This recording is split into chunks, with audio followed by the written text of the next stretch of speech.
하나님의 말씀은 구약 이사야 57장 제가 14절부터 21절까지 읽겠습니다.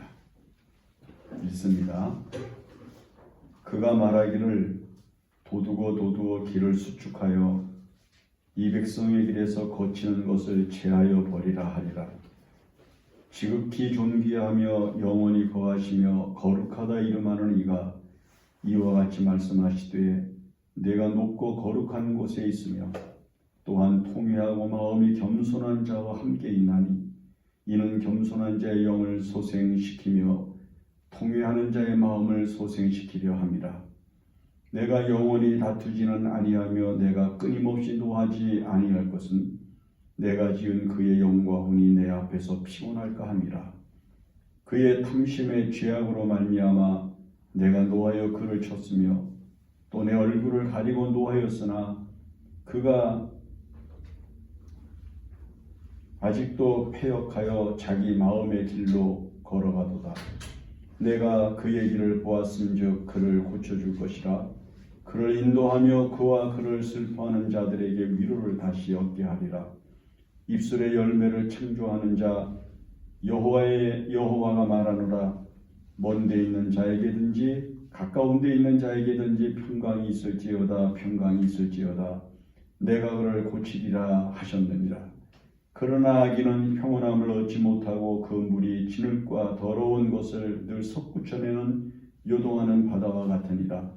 내 하나님의 말씀에 악인에게는 평강이 없다 하셨느니라. 아멘.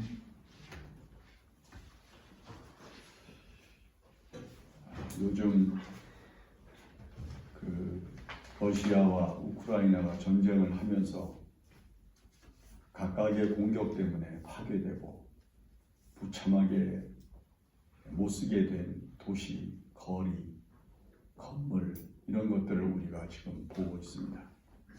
또 이스라엘과 지금 중동에서 일어나고 있는 전쟁으로 말미암아 파괴된 건물들 그리고 도로 그리고 많은 산업시설들 이런 것들이 아주 무참하게 지금 무너져 내려서 사람들이 차를 이용할 수 없고 또 도로를 자유롭게 활보할 수 없는 그런 딱한 지경에 놓여 있는 것을 보게 됩니다. 그걸 보면서 마음속에 문득 솟아오르는 생각이 뭐가 있는가 하면 저걸 어떻게 다 치우지? 저걸 어떻게 다시 복구를 하지? 저걸 어떻게 다시 예전보다 더 화려하고 아름다운 세계로 만들어낼 수가 있을까? 암담하고 전혀 희망이 보이지 않는 그런 상황을 우리가 지금 보고 있습니다.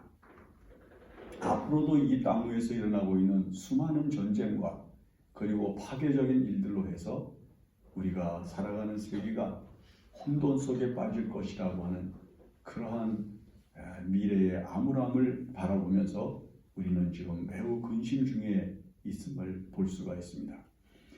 북한에서 탈북을 해서 우리나라에 와서 이제 정착을 하는 탈북민들이 이제 어떤 생각과 마음을 가지고 있는가 하는 것을 가끔 영상을 통해서 보게 되면 그들이 우리나라에 와서 이제 공항에 비행기를 타고 와서 내려서 그 다음에 이제 자기들이 살 곳을 향해서 가는 것을 이제 이야기하면서 그들이 놀라는 것 몇 가지가 있다고 그러잖아요.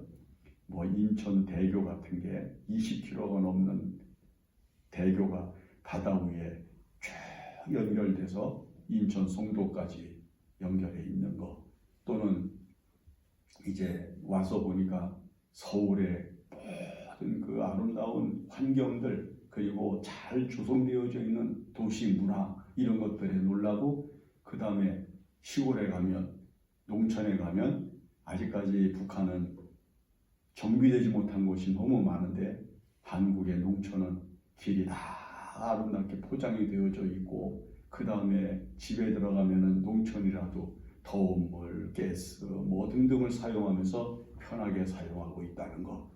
이런 것들을 보면서 그 사람들이 우리가 북한에서 너무 모르고 살았고 속았다 이렇게 생각을 한다는 거죠. 자, 파괴된 세계, 무참하게 무너진 세계, 도저히 회복이 불가능한 미래를 앞에 두고 살아가고 있는 사람들에게서 희망이 뭘까요?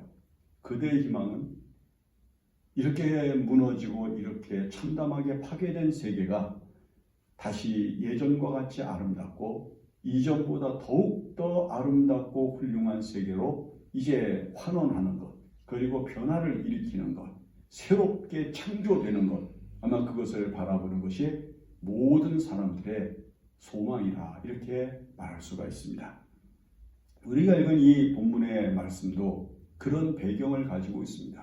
지금 이스라엘 백성들은 나라가 패망했습니다.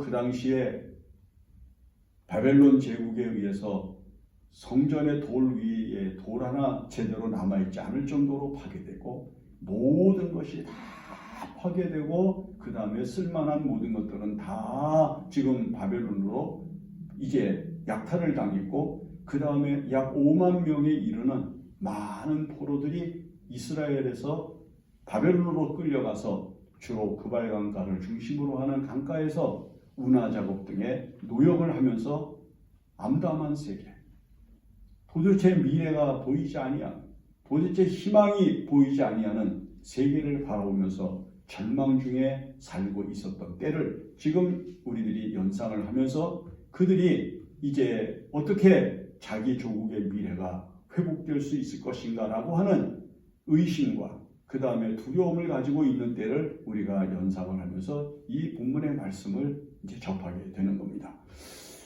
인간의 힘으로는 불가능하겠죠. 인간의 힘으로는 빼앗긴 거, 파괴된 거, 무너진 거, 깨진 거 회복시킬 수가 없겠죠. 그러나 인간의 과학적인 능력과 인간이 가지고 있는 경제력과 인간이 가지고 있는 힘이 아무리 강해도 회복할 수 없는, 회복 불가능한 미래를 바라보면서 암담해 있을 이때에 오직 한 분만이 이 세계를 더 아름다운 세계로 변화시킬 수 있고 더 아름다운 세계로 만들어줄 수 있다고 하는 희망의 메시지를 이 본문의 말씀에서 던지시는 것입니다. 그런데 하나님께서 지금 미래가 전혀 보이지 아니하는, 모든 게 무너져 버리고 모든 게 파괴된 세계 앞에서 아무런 희망을 갖지 못하고 참담하게 손을 들어뜨리고 있는 이스라엘 백성들을 향해서 하나님께서 희망의 메시지를 주십니다. 제일 먼저 던져주신 말씀이 뭐냐 하면 이렇게 말씀을 하셔요. 그가 말하기를 도두고 길을 수축하여 내 백성을 길에서 거치는 것을 제하여 버리라 하리라. 내가 내 백성 앞에 거치는 것들이 너무 많이 쌓여 있는 거예요. 파괴된 거, 무너진 거, 갈 길이 막혀버린 아주 암담한 자네들이 가득히 깔려있는 그 세상을 바라보면서 답답해하고 있는 이스라엘 백성들을 향해서 내가 도두고 내가 너희들이 앞으로 나가야 할 길, 미래를 향해서 내가 도로를 아름답게 만들고 너희가 평탄하게 걸어갈 수 있는 길을 열어줄 것이다 라고 희망을 던져줍니다. 이 세상은 할 수 없다. 다른 나라가 너희를 그렇게 도와주지 못할 것이다. 너희가 이 세상에서 아무리 애를 쓰고 노력을 해도 너 힘으로는 되지 않는다. 그러나 도두고 길을 수축하여 내 백성의 길에서 거치는 것을 제하여 버리라. 말씀하시는 하나님의 소리가 이스라엘 백성들에게 희망이 되고 이스라엘 백성들에게 거룩한 능력이 된다고 하는 것을 먼저 던져주시면서 말씀하시는 겁니다. 여러분, 우리가 이 세상을 살면서 희망을 포기하지 않는 이유가 무엇입니까? 하나님이 계시기 때문입니다. 우리가 이 세상을 살아가면서 참담한 파괴 앞에서 낭망하지 아니하는 이유가 무엇입니까? 바로 하나님께서 우리를 도와주실 것을 믿고 있기 때문입니다. 우리가 이 세상을 살아가면서 아무리 힘들고 어려운 일을 당할지라도 그 앞에 굴복하지 않을 수 있는 용기는 어디에서 오는 것입니까? 이 세상이 우리에게 줄 수 있는 것 때문이 아니라 저 하늘에 계신 하나님 아버지께서 우리에게 말씀하시고 우리에게 주시는 거룩한 소망을 바라보면서 살고 있기 때문인 것을 알 수가 있는 것입니다. 그러므로 여러분들이 이 세상을 살아가면서 어려울 때, 힘이 들 때, 희망이 없어 보일 때 하나님 여호와를 바라봐야 됩니다.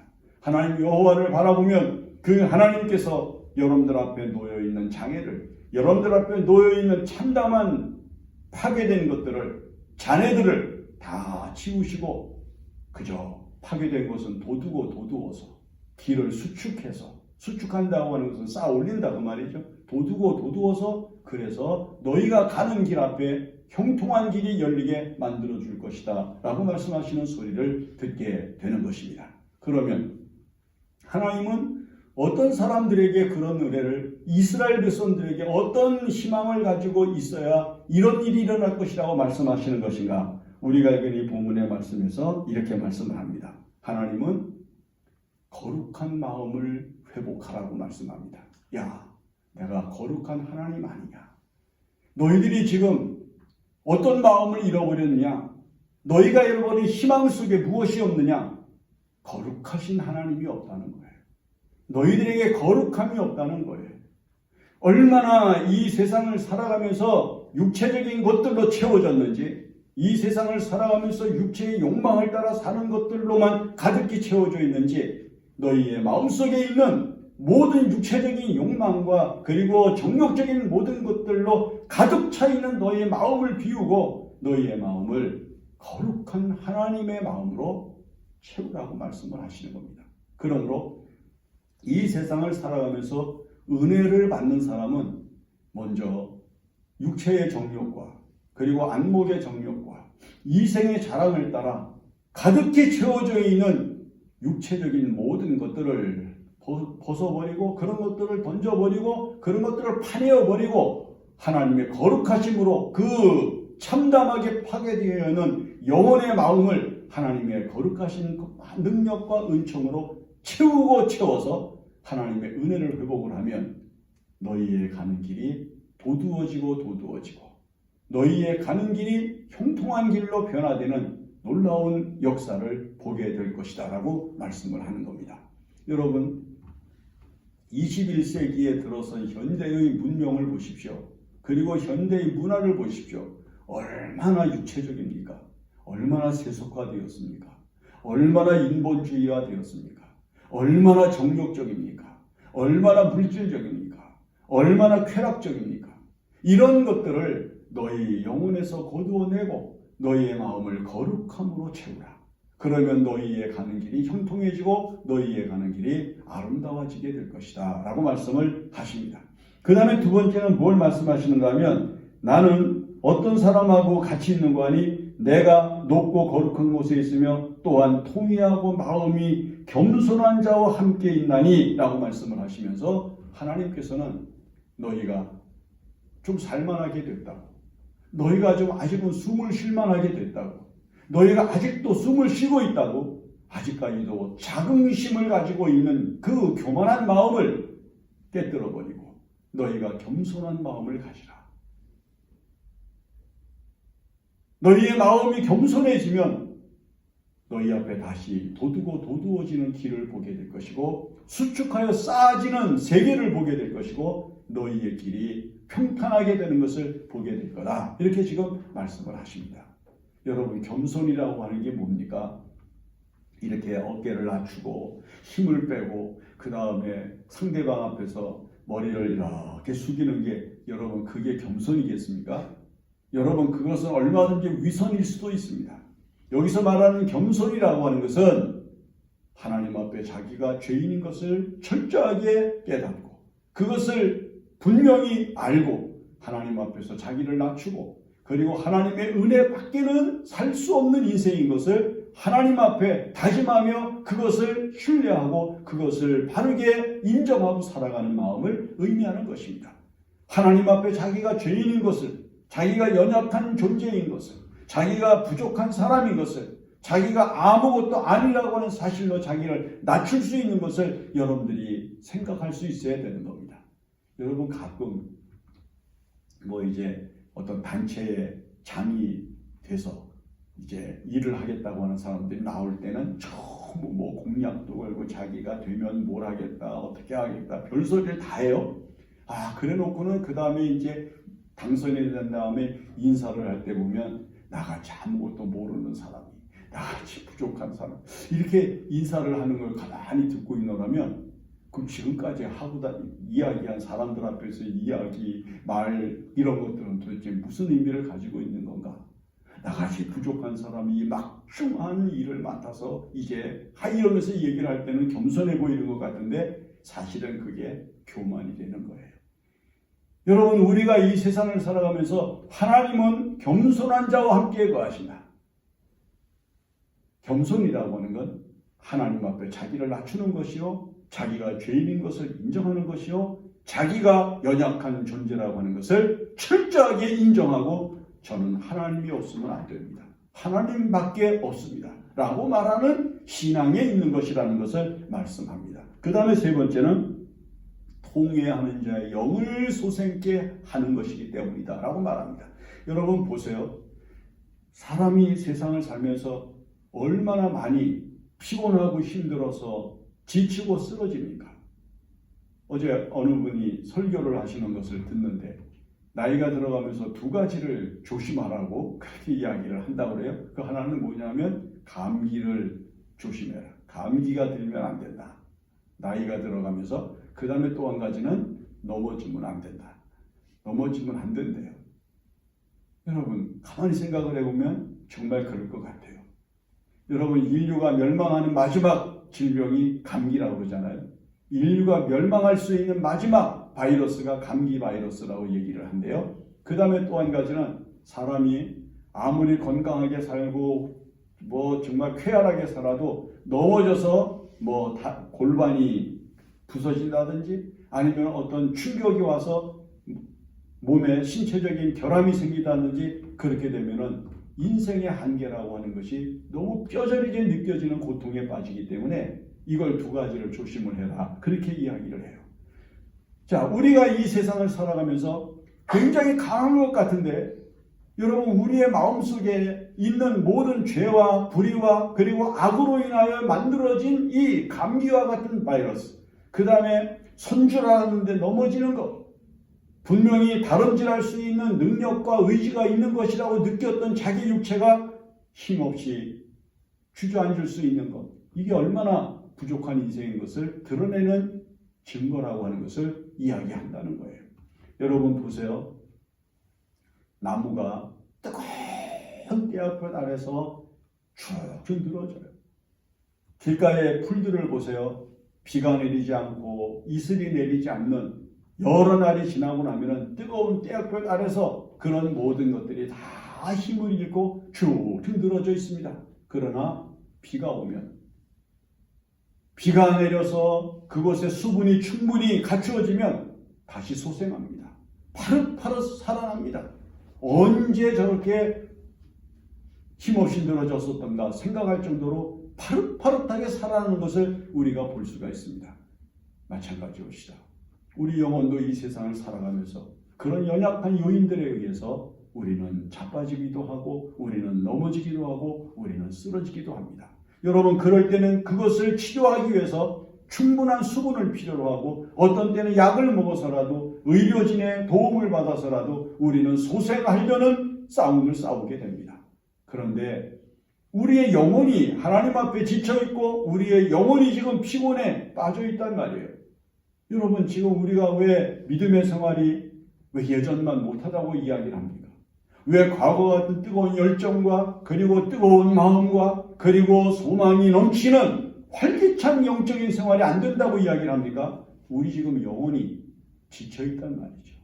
지금 굉장히 지금 잦아들어 있다 그 말이죠. 마치 불은 있으나 아무런 소용이 없는 것 같은 이제 재가 되어져 가고 있는 나무 토막과 같이 정말 우리는 지금 힘을 잃어버리고 있는 영혼으로 지금 믿음의 생활을 하려고 하고 있기 때문에 힘들고 굉장히 버겁습니다. 여러분들 믿음의 생활이 버겁습니까? 아니면 힘이 듭니까? 아니면 참 귀찮습니까? 여러분 이런 일들이 지금 모든 전 세계의 모든 교회들에게서 공통적으로 나타나고 있는 현상이란 말이죠. 왜요? 지쳐 있습니다. 영혼이 피곤해져 있습니다. 지금 힘들어하고 있습니다.